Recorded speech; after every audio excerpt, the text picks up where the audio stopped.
Strength, glory and honour, you people. और आज हम पढ़ेंगे second part of T S Eliot का ट्रेडिशन एंड इंडिविजुअल टैलेंट वाला ऐसे जो है उसका आज हम सेकंड पार्ट पढ़ेंगे। पहले पार्ट में हमने 14 पॉइंट्स देख लिए हैं एंड व्हाट वाज दैट। पहला वाला पार्ट ये था कि ट्रेडिशन एंड हिस्टोरिकल सेंस होता क्या है।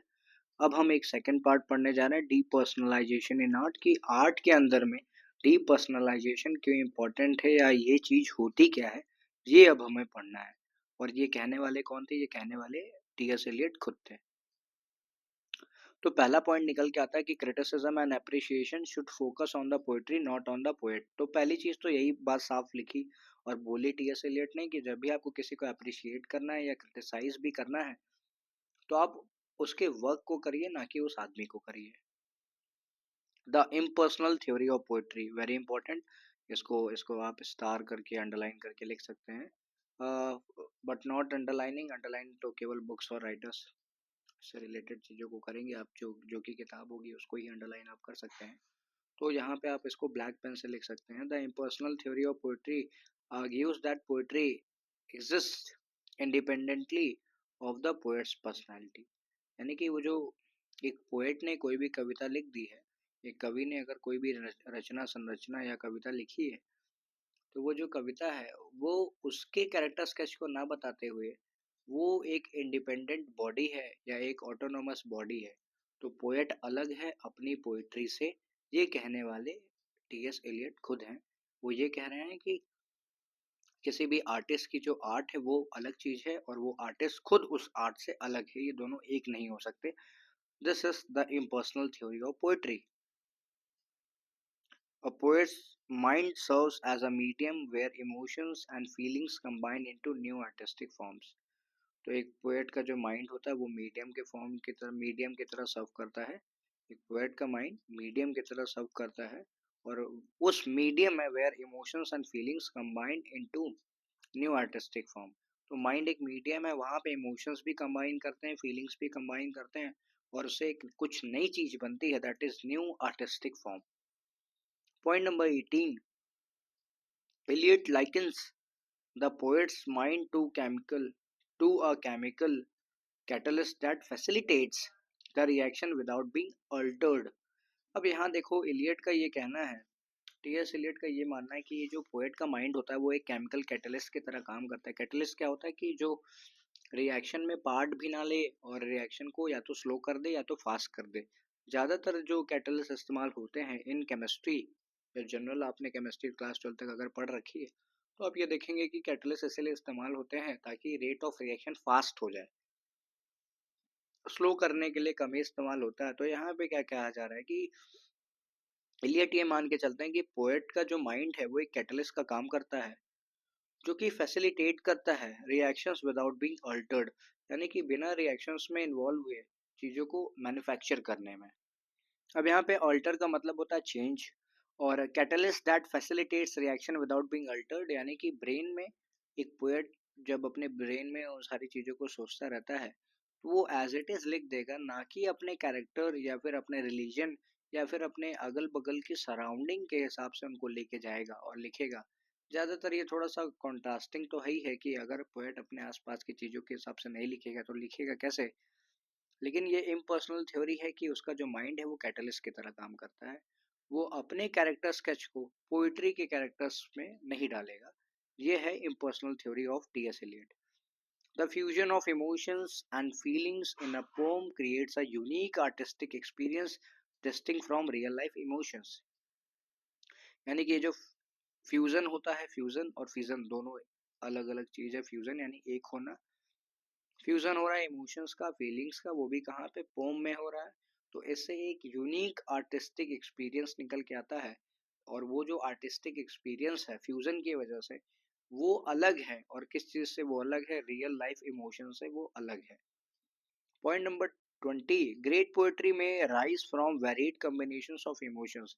ग्रेट पोएट्री बहुत ज़्यादा चीज़ों, बहुत अलग अलग चीज़ों के कॉम्बिनेशन से या बहुत सारे अलग अलग चीज़ों के इमोशंस या फिर अलग अलग इमोशन से राइज करती है and feelings.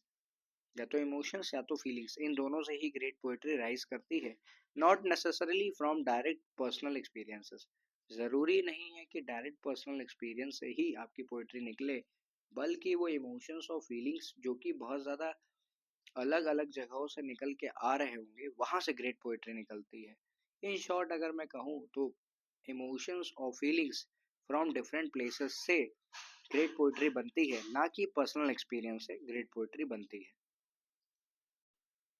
The intensity of art comes from complexity to its creation, not the intensity of emotions involved. अब ये कह रहा है कि ये कोई भी पीस ऑफ आर्ट तभी अच्छी होती है जब वो कॉम्प्लेक्स हो। कितनी ज्यादा वो कॉम्प्लेक्स बातों को डील कर रहा है, उससे उस वर्क ऑफ आर्ट की अप्रिसिएशन की जानी चाहिए। उस वर्क ऑफ आर्ट को सराहना मिलना चाहिए कि वो कितनी ज़्यादा कॉम्प्लेक्स बातों को डील कर रहा है, कितना ज़्यादा कॉम्प्लेक्स वो वर्क है, ना कि इस बात से प्रभावित होकर आपको उसको अप्रिशिएट करना चाहिए कि कितने ज़्यादा इमोशंस इन्वॉल्व है। यानी कि इमोशन से जज नहीं करना चाहिए किसी भी वर्क ऑफ आर्ट को, आपको जज करना चाहिए कॉम्प्लेक्सिटी ऑफ इट्स क्रिएशन, यानी कि किस किस तरह की कॉम्प्लेक्स थीम्स या कॉम्प्लेक्स चीज़ों का इस्तेमाल करके वो वर्क ऑफ आर्ट बना है या इजाद हुआ है। वहाँ से आप उसकी इंटेंसिटी का अंदाज़ा लगाइए, उसके अच्छे या बुरे होने का अंदाज़ा लगाइए, ना कि किन इमोशंस के ऊपर वो बात करता है, इससे अंदाज़ा नहीं लगाना है। Art differs fundamentally from life events, art life event से अलग है। It synthesises experiences into unique structured emotions. अब ये क्या करती है आर्ट जो है, एक कोई भी पीस ऑफ आर्ट है या पीस ऑफ कोई वर्क है जिसके अंदर आर्टिस्टिक क्वालिटी है, तो वो फंडामेंटल यानी कि जो एज इट इज़ लाइफ के इवेंट्स हैं उनसे अलग है। वो सिंथेसाइज करती है एक्सपीरियंसेस से जो कि बहुत यूनिक होते हैं। जो फंडामेंटल इवेंट्स ऑफ लाइफ होते हैं ना, जैसे खाना पीना सोना लेटना उठना बैठना घूमना टहलना, इनसे कोई भी आर्टिस्टिक वर्क नहीं निकलता है। टीएस एलियट ये कहना चाहते हैं, वो कहना चाहते हैं कि आर्टिस्टिक वर्क तब निकल पाता है जब आप कोई यूनिक एक्सपीरियंस के बारे में कुछ लिखते हैं, और वो भी आपका इमोशन कैसा होना चाहिए, स्ट्रक्चर्ड इमोशन होना चाहिए, ना कि अनस्ट्रक्चर्ड। इसको अगर मैं फिर से जॉट डाउन करने की कोशिश करूं तो आर्ट फंडामेंटल लाइफ के इवेंट से अलग है, वो यूनिक एक्सपीरियंसेस और स्ट्रक्चर्ड इमोशंस पे बेस्ड होनी चाहिए। Poetry uses common emotions but it transforms them into new. अब पोएट्री के साथ अच्छी बात यह है कि टीएस एलियट ये लिखते हैं कि पोएट्री कॉमन इमोशंस का तो इस्तेमाल करती है, लेकिन उसको नए में बना देती है। और नया क्या बनाती है, नया एक्सप्रेशन बनाती है unrelated to real life experiences, और ऐसे एक्सपीरियंस ऐसे एक्सप्रेशंस में उसको ढाल देती है, आपकी डेली लाइफ की चीज़ों को ऐसे एक्सप्रेशंस में ढाल देती है कि जो कि रियल लाइफ एक्सपीरियंसेस से अनरिलेटेड है। अब जैसे अगर कोई पोएट या ऑथर कहना चाहता है कि मैं रोज सुबह 6 बजे उठता हूँ, तो ऐसा ही कुछ लिखेगा, लेकिन वो ये लिख रहा होगा आई rise from the bed of hell. वो ये नहीं लिख रहा है कि मैं सो के उठा हूँ, वो ये लिख रहा है आई rise from the bed of hell, क्योंकि आराम उसके लिए खराब बात है। तो इस तरह की चीजें लिख करके पोइट्री अनकॉमन हो जाती है, कॉमन होते हुए भी। Point number 24, the creative process involves a passive subconscious concentration of experiences not deliberate recollection. अब देखो यहाँ पे क्या लिखा जा रहा है कि एक जो क्रिएटिव प्रोसेस होता है उसमें पैसिवनेस होनी चाहिए, यानी आराम से रुक करके सोच करके काम होना चाहिए। सबकॉन्शियस यानी कि बहुत ज़्यादा सोचा और समझा गया काम होना चाहिए। कंसंट्रेशन ऑफ एक्सपीरियंसेस यानी कि जो भी आपकी लाइफ में घटा है उसको आप आराम से बैठिए, पैसिव तरीके से सोचिए समझिए, और ना कि डेलिबरेटली रिकलेक्शन करिए। डेलिबरेट करने का मतलब ये हुआ जानबूझकर, नॉट डिलिबरेटली या फिर डेलिबरेट रिकलेक्शन, यानी कि आप जानबूझ करके उनको कलेक्ट मत करिए। आप बैठ जाइए आराम से सोचिए, सोचते हुए आपके दिमाग में जो कुछ भी कॉन्शियसनेस में आपके आता जा रहा है, सब कॉन्शियस में आता जा रहा है, उसको आप नोट डाउन करते जाइए। ना कि एक काम आप ये करिए कि अच्छा 6 बजे मैंने ये किया, 7 बजे मैंने ये किया, 8 बजे मैंने ये किया, इस तरह से लिस्ट मत बनाइए। जानबूझ करके रिकलेक्ट मत करिए। जो जो आता जा रहा है उसको पैसिव वे में यानी कि आराम से सोच समझ के स्ट्रक्चर्ड फॉर्म में लिखते जाइए। ये आपका क्रिएटिव प्रोसेस बना देता है।